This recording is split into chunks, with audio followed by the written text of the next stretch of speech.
साईनाथाय नमः। श्री साई सच्चरित्र 49। इसमें हम इस अध्याय में हरि कनोवा, सोमदेव स्वामी और नाना साहब चंदोरकर की कथाओं का श्रवण करेंगे। वेद और पुराण ब्रह्मा सदगुरु की पर्याप्त प्रशंसा या वर्णन नहीं कर सकते, फिर हम अज्ञानी अपने सदगुरु श्री साई बाबा का वर्णन कैसे कर सकते हैं। इसलिए हमें लगता है इस मामले में हमारे लिए चुप रहना ही बेहतर है। वास्तविकता में मौन व्रत का पालन करना सदगुरु की स्तुति करने का सबसे अच्छा तरीका है, लेकिन साई बाबा के दिव्य गुण हमें अपना मौन व्रत भुला देते हैं और हमें अपना मुंह खोलने के लिए प्रेरित करते हैं। यदि हमारे मित्र और रिश्तेदार हमारे साथ भोजन करने के लिए नहीं है तो अच्छे व्यंजन भी फीके लगते हैं, लेकिन जब वे हमारे साथ होते हैं तो भोजन में अतिरिक्त स्वाद आ जाता है। यही बात बाबा की लीलाओं की कहानियों के साथ भी है। हम अकेले इस अमृत का आनंद नहीं ले सकते, दोस्तों और भाइयों को भी हमारे साथ शामिल होना चाहिए। जितने अधिक लोग हो उतना ही अच्छा है। साईं बाबा स्वयं ही इन कथाओं की प्रेरणा देते हैं तथा अपनी इच्छा अनुसार इन्हें लिखवाते हैं। हमारा कर्तव्य है कि हम पूर्णतः इनके शरणागत होकर इनका ध्यान करें। तीर्थ यात्रा, व्रत, यज्ञ तथा ध्यान से भी तब श्रेष्ठ है, भगवान की आराधना तब से भी श्रेष्ठ तथा सदगुरु का ध्यान भी सर्वश्रेष्ठ है। अतः हमें साईं का नाम रखना चाहिए, उनके वचनों का चिंतन करना चाहिए, उनके स्वरूप का ध्यान करना चाहिए, हृदय में उनके प्रति सच्चा प्रेम का अनुभव करना चाहिए। उनके लिए उनकी प्रेरणा से ही अपने सभी कार्य करने चाहिए। भवबंधन से छुटकारा पाने के लिए इससे बढ़कर कोई साधन नहीं है। यदि हम अपना कर्तव्य का पालन करें जैसा कि ऊपर कहा गया है तो साईं अवश्य हमारी सहायता करेंगे तथा हमें मुक्ति प्रदान करेंगे। अब हम इस अध्याय की कथाओं पर आते हैं। हरि कनोवा। मुंबई के एक मानव हरि कनोवा ने अनेक मित्रों और संबंधियों के बाबा के चमत्कारों के विषय में सुना था। उन्हें विश्वास नहीं हुआ क्योंकि वे शंकालु थे। वे स्वयं बाबा की परीक्षा लेना चाहते थे। वह मुंबई के कुछ मित्रों के साथ शिरडी आए। उन्होंने सिर पर पीटेदार पगड़ी और पैरों में नए चप्पल पहने हुए थे। बाबा को दूरी से देखकर उनकी इच्छा हुई कि वे ऊपर जाकर बाबा को दंडवत करें। यद्यपि उन्हें समझ में नहीं आ रहा था कि वे अपने नए चप्पलों का क्या करें। वे खुले प्रांगण में कोने में गए, उन्हें वहां रख दिया। मस्जिद में जाकर बाबा के दर्शन किए। उन्होंने बाबा को प्रणाम किया, उस और प्रसाद ग्रहण किया और लौट आए। जब वे कोने में आए तो उन्होंने देखा कि उनकी चप्पल गायब है। उन्होंने उन्हें खोजने का बहुत प्रयास किया परंतु सब व्यर्थ हो गया। वे बहुत निराश होकर अपने निवास पर लौट आए। उन्होंने स्नान किया, प्रार्थना की, नैवेद्य अर्पित किया और भोजन किया, लेकिन वह केवल अपनी चप्पलों के बारे में ही सोच रहे थे। भोजन समाप्त करने के बाद वे हाथ धोने के लिए बाहर आए। जब उन्होंने एक लड़के को पानी और आते देखा तो उसके हाथ में एक छड़ी थी जिसके ऊपर एक जोड़ी नई चप्पल लटक रही थी। लड़के ने हाथ धोने के लिए कहा। बाहर आए लोगों से कहा, बाबा ने उन्हें छड़ी देकर भेजा है और उसे सड़कों पर जोर से चिल्लाते हुए चलो कहा, हरि का बेटा जारी का फेटा। और उनसे कहा, यदि कोई दावा करता है कि चप्पलें उसकी है तो उसे चप्पल देने से पहले सुनिश्चित कर ले कि उसका नाम हरि है, वह यानी कनोवा का पुत्र है और उसे फीतेदार पगड़ी पहन रखी है। यह सुनकर हरि कनोवा आश्चर्यचकित हो गया। वह लड़के के पास गए, चप्पल ले ली। उन्होंने लड़के से कहा कि मेरा नाम ही हरि है। वह कनोवा का पुत्र बालक संतुष्ट हो गया, उसने चप्पल लौटा दी। हरि कनोवा को मालूम था कि उसकी फीतेदार पगड़ी सभी को दिख रही है और हो सकता है बाबा ने भी उसे देख लिया, परंतु बाबा को कैसे मालूम हो सकता है कि उसका नाम हरि है, उसके पिता का नाम कनोवा है, क्योंकि यह तो उसकी पहली शिरडी यात्रा थी। वह तो केवल बाबा की परीक्षा लेने के उद्देश्य से ही वहां आया था, अन्य किसी उद्देश्य से नहीं। इस घटना से उसे ज्ञात हो गया कि बाबा वास्तव में महान आत्मा है। उसे जो चाहिए था मिल गया। वह प्रसन्न होकर घर लौट गया। सोमदेव स्वामी। अब एक अन्य व्यक्ति की कथा सुनिए जो बाबा की परीक्षा लेने आया था। काका साहब दीक्षित के भाई जी नागपुर में रहते थे। जब वे 1906 में हिमालय की यात्रा पर गए तो उनकी मुलाकात उत्तरकाशी में हरिद्वार के सोमदेव स्वामी से हुई।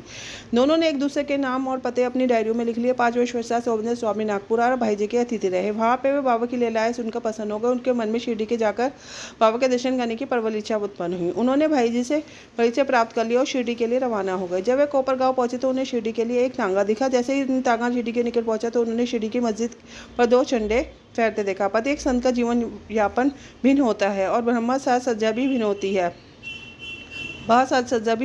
है, परंतु इन बाहर चिन्हों को कभी भी संत का मूल्य निर्धारित करके मापदंड नहीं करना चाहिए। परंतु सोमदेव स्वामी ने इस प्रकार नहीं देखा। जैसे ही उन्हें झंडियाँ दिखी उन्होंने सोचा एक संत को झंडियों से क्या लगाव हो सकता है, क्या ये संतत्व को दर्शाता है, ये संत की प्रसिद्धि के लिए लालसा को दर्शाता है। ऐसा सोचकर उन्होंने आगे जाने की इच्छा नहीं की। अपने सहयात्रियों से कहा कि वे वापस चले जाएंगे। उन्होंने उनसे कहा, तो फिर आप इतनी दूर आए क्यों? यदि झंडियों को देखकर आपका मन बेचैन हो जाता है तो शिरडी में रथ, पालकी, घोड़ा और अन्य को भी साज सज्जा देखकर तो आप कितने व्याकुल होंगे। स्वामी और अधिक भ्रमित हो गए और बोले, घोड़े, पालकी और ढोलों के साथ ऐसे बहुत से साधु मैंने देखे हैं। ऐसे साधु को देखने की अपेक्षा मेरे लिए वापस लौट जाना ही बेहतर है। यह कहकर वो लौटने वाले थे। यात्रियों ने उन्हें ऐसा करने आगे बढ़ने के लिए दबाव डाला। उन्होंने उसने अपनी कुटिल सोच छोड़ने को कहा कि बाबा की झंडियों और अन्य सामग्री प्रसिद्धि की जरा भी परवाह नहीं है। यह तो उनके भक्तजन ही हैं जो उनके प्रति प्रेम और भक्ति के कारण यह सब सामग्री रखते थे। अतः उसने अपनी यात्रा जारी रखने और शिरडी जाकर बाबा के दर्शन करने के लिए राजी कर लिया गया। जब उसने प्रागड़ से बाबा को देखा तो वह अंदर से पिघल गया, उसकी आंखें आंसू से भर गई, उसका गला रूठ गया, उसके सारे बुरे कुटिल विचार गायब हो गए।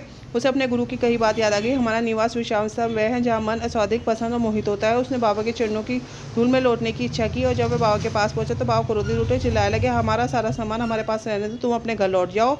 खबरदार यदि तुम इस मस्जिद में फिर आए, ऐसे व्यक्ति के दर्शन क्यों करने जो अपनी मस्जिद में झंडे फहराता हो? क्या ये संतत्व का लक्षण है? अब यहाँ एक क्षण भी मत रुको। स्वामी को इशारा कि उनको अनुभव हुआ कि बाबा वास्तव में सर्वज्ञ है। स्वामी को ज्ञात था कि वह मूर्ख है, वह इस प्रकार विचार सोच रहे हैं तथा बाबा महान और पवित्र। उन्होंने देखा बाबा किसी को आलिंगन कर रहे हैं, किसी को अपने हाथों से स्पर्श कर रहे हैं, किसी को सत्तावना दे रहे हैं, किसी को दयापूर्वक देख रहे हैं, किसी पर हंस रहे हैं, किसी को उदी प्रसाद दे रहे हैं। इस प्रकार सभी को पसंद और संतुष्ट कर रहे हैं। केवल उनके साथ ही उनकी कठोरता क्यों की जानी चाहिए?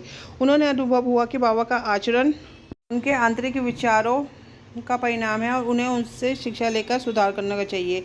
उन्हें अनुभव हुआ कि बाबा का क्रोध उनके एक छिपे हुए आशीर्वाद के समान है। कहने की आवश्यकता है नहीं कि आगे चलकर उनका बाबा के प्रति विश्वास दृढ़ हो गया, वे बाबा के कट्टर भक्त बन गए। नाना साहब चंदोरकर।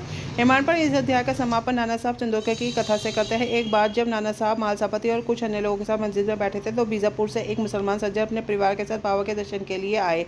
उनके साथ घूंघट वाली महिलाओं को देखकर नाना साहब वहाँ से चले जाना चाहते थे, परंतु बाबा ने उन्हें ऐसा करने से रोक दिया। महिलाएं आगे गईं और बाबा के दर्शन प्राप्त किए। जब महिलाओं में से एक ने बाबा के चरणों में झुकते समय अपना घूंघट उठाया तो फिर उसे पहन लिए तो नाना साहब ने उसका चेहरा देखा। वह उसके दुर्लभ सौंदर्य से इतने मोहित हो गए कि उन्होंने फिर से चेहरा देखने की इच्छा की। नाना की बेचैनी को जानकर बाबा ने महिला के जाने के बाद उनसे बात की। बाबा बोले, नाना तू व्यर्थ ही क्यों परेशान हो रहे हो?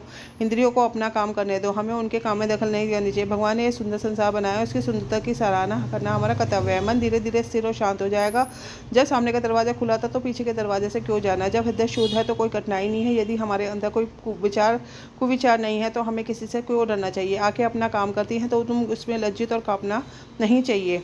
श्यामा वहाँ थे और वह बाबा की बात का अर्थ नहीं समझ पाए, इसलिए घर लौटे समय उन्होंने नाना से इस बारे में पूछा। नाना ने उन्हें कहा कि सुंदर स्त्री को देखकर उन्हें बेचैनी हो रही थी और कैसे बाबा को इस बात का पता चल गया। उन्होंने इस बारे में बताया। नाना ने बाबा का आशय इस प्रकार समझाया, हमारा मन स्वभाव चंचल है, उन्हें अनियंत्रित नहीं होना चाहिए। इंद्रिया भले ही बेचैन हो जाए परंतु शरीर को संयमित रखना चाहिए, उसे अधीर नहीं होने देनी चाहिए। इंद्रिया विषयों के पीछे भागती है परंतु हमें उसका पीछा नहीं करना चाहिए तथा उन विषयों की लालसा नहीं करनी चाहिए। धीरे धीरे अभ्यास करने में चंचलता पर विजय प्राप्त की जा सकती है। हमें इंद्रियों के बहकावे में नहीं आना चाहिए परंतु उन्हें तुरंत वश में नहीं किया जा सकता। हमें अवसर की आवश्यकता के अनुसार उन पर उचित नियंत्रण रखना चाहिए। सौंदर्य दृष्टि का विषय है, हमें निर्भय होकर वस्तुओं के सौंदर्य को देखना चाहिए। इसमें लज्जा या भय के लिए कोई स्थान नहीं है। हमें कभी भी बुरे विचार नहीं रखने चाहिए। मन को इच्छा रहित बनाकर भगवान के सौंदर्य में कार्यों का अवलोकन करना चाहिए। इस प्रकार इंद्रियां सहज ही स्वाभाविक रूप से वश में हो जाएंगे। विषयों का भोग करते समय तुम्हें भगवान की याद आती होगी। यदि वहाँ इंद्रियों को संयमित न किया जाए तथा मन के विषयों के पीछे भागने और उसमें आसक्त रहने दिया जाए तो हमारा जन्म मरण का चक्र समाप्त नहीं होगा। इंद्रिया के विषय हानिकारक है। विवेक को अपना सारथी बनाकर हम मन को वश में करेंगे और इंद्रियों को भटकने नहीं देंगे। ऐसे सारथी के काम हम विष्णु पद तक पहुँचेंगे जो अंतिम निवास और हमारी असली घर है। यहाँ से कोई वापसी नहीं है। इसी के साथ साई सच्चरित का 49वां अध्याय पूर्ण होता है। श्री सद्गुरु साईनाथ अर्पण वस्तु शुभम भवतु। ओम साईनाथाय नमः।